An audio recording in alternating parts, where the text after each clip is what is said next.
Paninindigan at dedikasyon? Sa madaling salita, paninindigan at dedikasyon sa kasunduan, hindi ba? Tama yun. Malaking bagay ang matatag na pag-iisip sa pagkontrol ng Nen. Ha?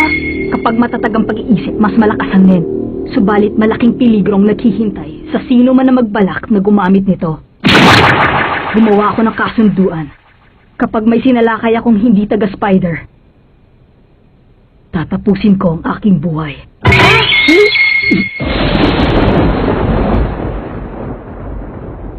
Sa puso ko nakasaksak ang patalim ng Nen. Ang aking kakayahan ay produkto ng aking galit para sa spider. Hindi ito umuubra sa mga hindi kasapi ng spider.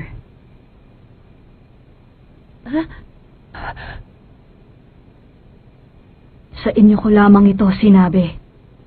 Huwag niyo itong ipagkakalat. Bakit?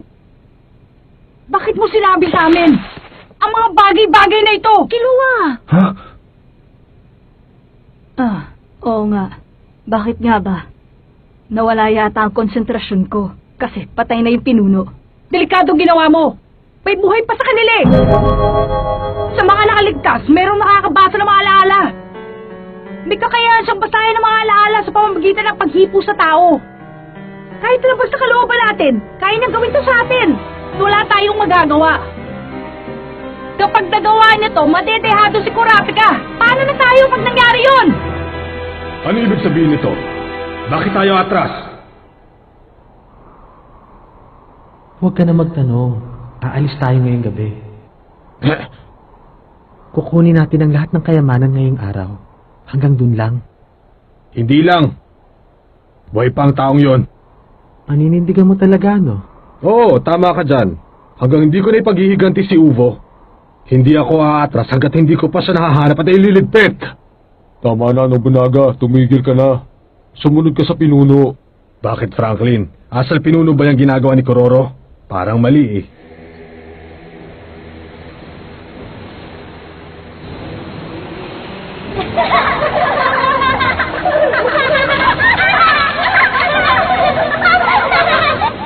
Kumpisa, ginusto ko lamang.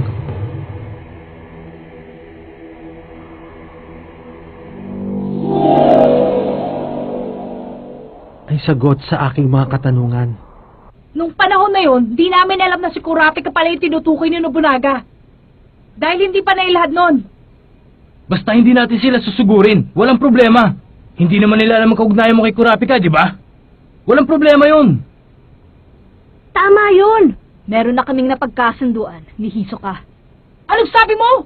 Kanino kay Hisoka? Taga-spider siya, hindi ba? Oo, alam niya ang totoo tungkol sa akin, kaya hindi ito may iiwasan.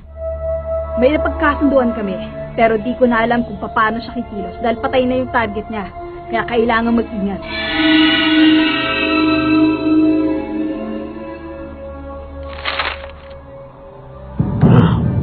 Kinuha ko ito sa isang babae na may kakayahan na manghula. Lahat sa mga hula niya ay nagkatotoo. Sa buwan na ito, linggo-linggo lumilitaw ang mga hula sa iyo. Nobunaga, ano bang nakasulat? Ang sabi dito, sa susunod na linggo, 5 taong mamamatay. Isang importanteng parte ng kalendaryo ang mawawala at ipagluluksa ito ng mga natitirang buwan. Ang Enero na hindi ka kasali ay patuloy na pupuksain ng anino ng Nobyembre. Mamamatay ang krisantemo kasama ang mga dahon nito at mahuhulog sa lupa. Katabi ang mga pulang mata na may bahid ng dugo. Ngunit hindi pa rin titigil ang spider. Kahit nakalahati na lang naiiwan sa mga paa nito, tayo bang tinutukoy dito? Anong ibig sabihin ng kalahati? 5 pang mamamatay sa atin bukod kay Uvo?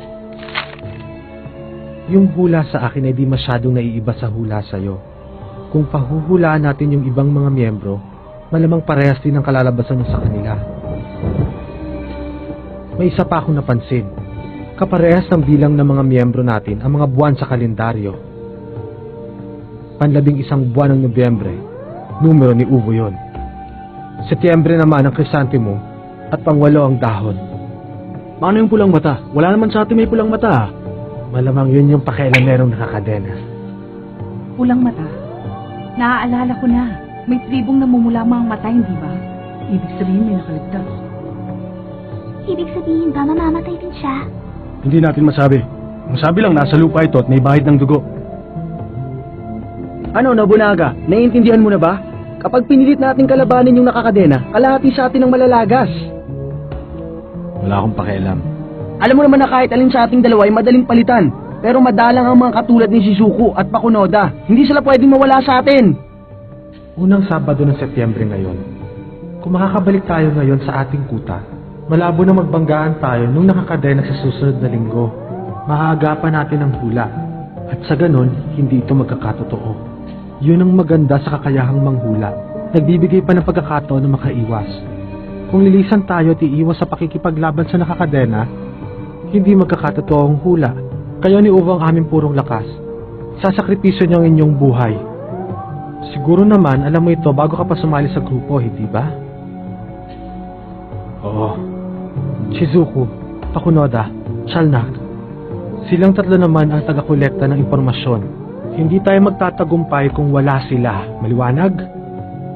Ang maging animoy pananggana o protekta sa kanilang mga buhay ang tungkulin mo. Kung may problema ka sa tungkulin mo, sabihin mo ng maaga pa para hindi mabulilya sa plano. Anong masasabi mo? Wala. Anong gagawin natin? Hanapin na natin sila. Ngayon alam na natin ang lihim ni Kurapika. Mas makakasama kung wala tayong gagawin. Kung kikilos man tayo, ngayon na ang panahon para gawin yon. Tama yan. Talagang delikado ang lagay ko sa babaeng yun. Pero dahil patay na nga ang pinuno nila, katulad ng sinabi nitong Sigon, pagtutuunan ko ng pansin ang pagbawi sa mga pulang mata ng mga katribo ko.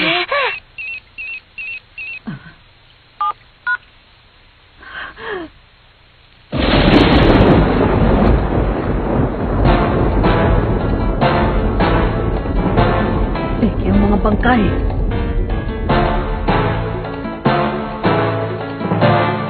Kurapika? Bakit? Anong problema, Kurapika?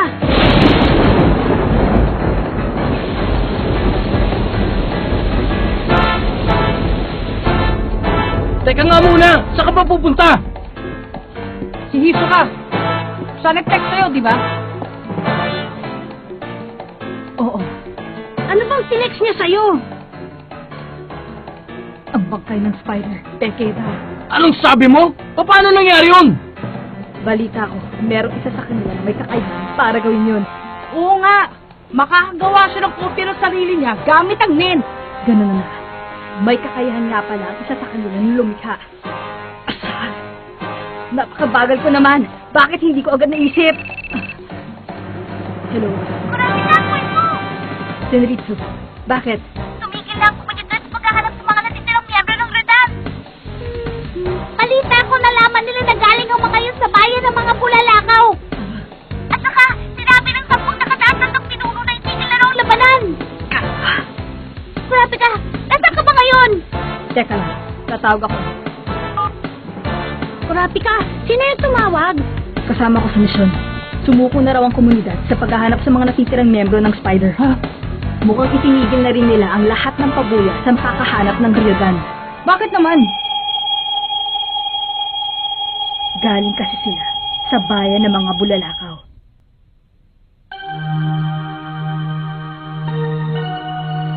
Anong sinabi mo? Totoo ba yan, Kurapika? Teka, sandali. Ano ba yung bayan ng mga bulalakaw? Ano ka baguhon? Wala ka talagang kamuang-muang ano? Makinig ka. Ang bayan ng Bulalakaw ay ang bayan para sa masasamang loob na sinuka na ng lipunan. Kawayan na isang diktador na gustong ipagbukod-bukod ang iba't ibang uri ng tao. Balita ko nga galing na sa kung saan saan ang mga nakatira sa bayanan ngayon. Pag di pa sa mahabang panahon, hindi na makontrol ng mga politiko ang mga naniniraan sa bayan na yun. Ang sabi pa nga kulang sa 10 milyon tao ang naghahanap buhay doon. Nagre-recycle sila ng basura. At kamakailan, may mga nagbebenta sa mga taga roon ng mga bigating armas. Palit ng mga mahalagang bagay na inaakalang basura ng mga taga roon. At yun ang komunidad ng mafia. Anong ibig sabihin nun? Dahil ba inaway ng Ryodan ng mafia? Ano? Doon kumukuha ng mga mamamatay tao ang mafia. Yung mga sinuka na ng lipunan, ang mga matitinik na mamamatay tao. Kaya di may pagkakaila na may ugnayan ng bayan ng Bulalakaw at ang mafia. Pero di may tutulad dyan ang Ryodan, bagamat galing sila sa bayan ng Bulalakaw. May mga kasapi sila ng mga prominenteng tao. Kurapika, saan ka ba pupunta? May aasikasuhin ako. Papahulaan ko na ang mga ibang miyembro natin. Makinig kayong lahat sa akin. Isulat ninyo ang inyong pangalan, kaarawan at blood type dito.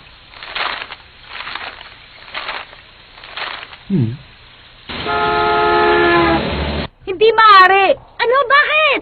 Bakit pa? Baliwala ng paghahanap sa Rodan ngayon. Pero wala nang kantimpala kapag nahuli natin sila. Ibig sabihin, peligro na lang ang naghihintay sa atin. Totoo yan, pero naniniwala akong may say-say pa rin ang paghanap sa Ryodan. Ha? Kaya nga, nag-iba na ang pakay natin eh. Anong bagon? Nakalimutan mo na ba ang dating pakay natin? Ang larong Grid Island? Tumpak! Sa makalawa na mag-uumpisa ang Southern Peace Auction.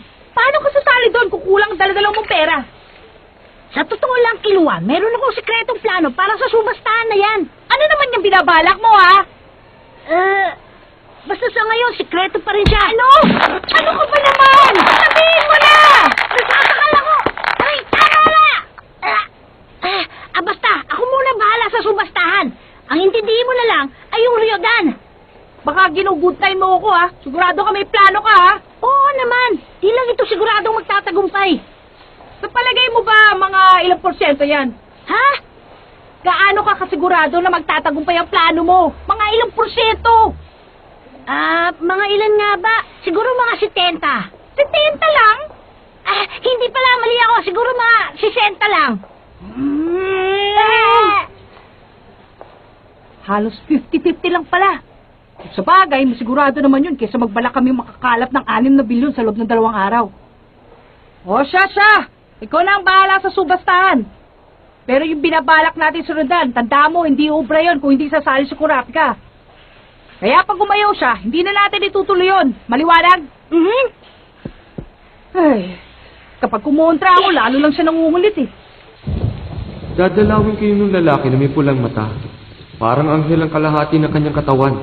At sugo ng karimlan naman ang kabilang kalahati. Makabubuting ilahad ang lihim ng mga buwan. Lalong ikatutuwa niya yung lihim ng buwan ng Nobyembre. Kung papalarin, makakasama mong tao may simbolo sa noo. At matatanggal sa kalendaryo ang kuwad na Abril. Ang natitirang 6 na piraso ang maiiwan. Isuka, ano naging hula sa'yo? Patingin naman oh. Mabuti pa, wag nga. Baka ikagulat mo ang mababasa mo eh. Patingin!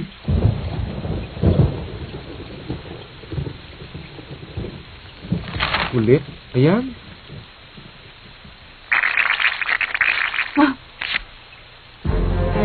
Kayo dyan, basahin nyo nga to. Ano ito? Sabi, patingin yan. Dadalawin kayo ng isang lalaki may pulang mata. At may iaalok ito sa inyo. Iaalok niya sa inyo ang patalim ng pagpipil. At aalisin niya ang lihim ng mga buwan. Mapapago sa kalalakad ang gagambang may 11 paa. At mababawasan pa ito ng 5. Huwag kang aalis sa panandali ang kuta. Dahil isa ka sa 5 paa.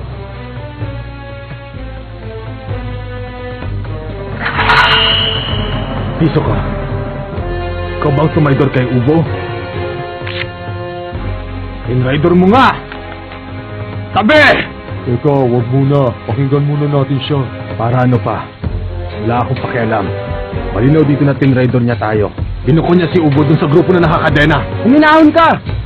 Tandaan mo ang sinabi ng pinuno. Maagapan natin ang hula. Depende yun sa mga ikikilos natin. Piso ka, ipaliwanag mo nangyari ito nakaraang linggo. Hindi ko masabi. Sinungaling. Pero, totoo yung unang parte ng hula. At yun lang ang masasabi ko sa inyo. Tumabi ka sabi! Teka, sandali lang. Ba't di mo masabi? Kapag sinabi ko, edi parang sinabi ko na rin ang hindi ko masabi. Kaya hindi ko masabi yung gusto mo sabihin ko. Hindi sa ayaw ko sabihin, hindi ko lang masabi. Yun lang ang masasabi ko. Kung hindi kayo sang-ayon, handa akong lumaban para ipagtanggol ang sarili ko. Kaya mag-isip-isip kayo. Ganun ba? Wag na lang. Hindi biro makipaglaban sa'yo. Ano ako? Hilo? Hinanda ka!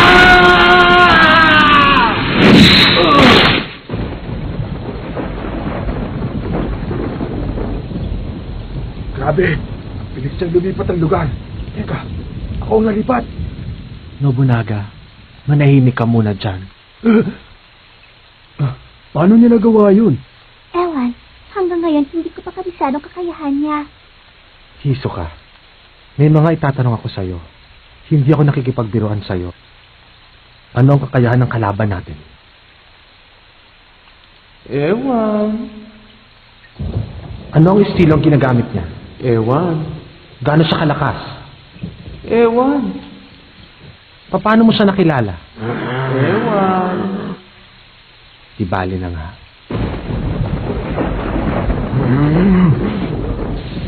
Ang lalaki may pulang mata, sa madaling salita, ang hangal na nakakadena, ay ang kalaban na may dalawang uri ng kakayahan. Ang isa ay ginamit niya sa paghuli kay Ubo, yung isa ang pumipigil sa kilos at salita ni Hisoka. Base sa pagpapahiwatig ng patalim ng pagpigil, pinipilit ng isa ang kabila na sumunod sa mga patakaran nito. Malamang ay pinagbawalan ng hangal na nakakadena si Hisoka na magsinungaling at magsalita ng kahit ano tungkol sa kanya. Yun ang palagay ko. Hindi ako sigurado. Kapag lumabag si Hisoka sa patakaran ng lalaki na kakadena, matatapos ang buhay ni Hisoka. Napakagaling mo nga. Huwag kang mag-alala. Sinisiguro kong ako mismo ang magwawakas sa buhay mo. Hindi ako aalis dito. Meron akong gustong gawin bago ako mamatay. Kaya mabuti pa, iwanan niyo na lang ako. Ano nga uli yun? Alin, yung isang sinabi? Kapag nagpumilit daw tayong bumalik sa kuta natin, malalagas ang kalahati sa atin. Pinuno, ano nang gagawin natin? Babalik ba tayo o dito na lang tayo? Dito na lang.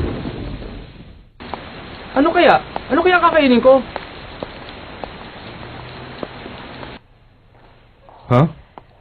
Saan ka ba nanggaling? Galing ako dun sa mafia. Inalam ko lang kung may magaganap na subastahan ngayon. O ngayon, anong sabi? Meron nga ba? Hindi ko alam. Hindi nila ako sinagot. Nagkakagulo yata dun sa komunidad ngayon. Bakit hindi mo sabihin sa kanila na buhay pa ang mga miyembro ng Ryodan? Baka magbagong desisyon nila, hindi ba? Parehas lang yata ang magiging resulta. Takot ang mafia na magkaroon ng hidwaan sa kanila at sa bayan ng Bulalakaw. Masasabi natin na tuluyan ang natigil ang paglusob sa Ryodan. Kaya... Mag-isa kang lulusob? Wala kang mapapala kung mag-isa kang lulusob. Paano mo sila lalabanan kung di ka tutulungan ng mafia? Wala akong pakialam kung umatras sila. Dahil sa simula pa ay hindi naman ako umasa sa suporta nila. Huh? Kurapika! Pwede ka ba naming tulungan? Kahit anong tutulong kami sa'yo! Wala nang pabuya ang gagawin kong ito. Ayos lang yun. Hindi importante sa akin ang pabuya. Gusto ko pa rin wakasan ang kanilang kasamaan. Kurapika, tanggihan mo. Parang awa mo na. Nakataya ang buhay mo. Kung ganon, mas lalo kitang gustong tulungan. Wala tayong iwanan. Magkakaibigan tayong lahat dito, di ba? Magkakaibigan. Sige, kung ganon, pag-usapan natin. Una, isang magbabantay sa pinagtataguan nila. Sinong may gusto? O sige, ako na lang. Basta si Pakunada lang ang babantayan mo. Huwag na yung iba. Okay. Isang taga-maneho na lagi kong makakasama. Leorio, papayag ka ba? Oo. Kurapika, anong sa akin? Ikaw ang tatawag ng atensyon. Ikaw ang manggugulo. Sandali lang. Hindi ba medyo delikado yun? Harap-harapan yung gagawin niya, hindi ba? Depende na yun kung paano niya gagawin. Bakit? Paano ba? Simple lamang ang plano. Habang hawak ni Gon ang atensyon nila, dadakpin ko si Pakunada at itatakas ko siya at isasakay sa isang kotse. Si Gon na ang bahala sa paraan. Mga kalahating segundo. Hindi, isang segundo ang kakailanganin ko. Isang segundo ba ka mo? Madali naman siguro. Gon, sa'yo to nakasalalay. Kaya mo ba? Ang totoo, hindi ko pa alam. Mag-iisipan ko pa. 6 na oras na lang. Kung matutuloy ang subastahan, kikilos ang ribbon bago mag-umpisa yun. Kurapika, teka nga muna. Ah? Pabor naman oh. Saksakin mo nga ako ng patalim ng nen.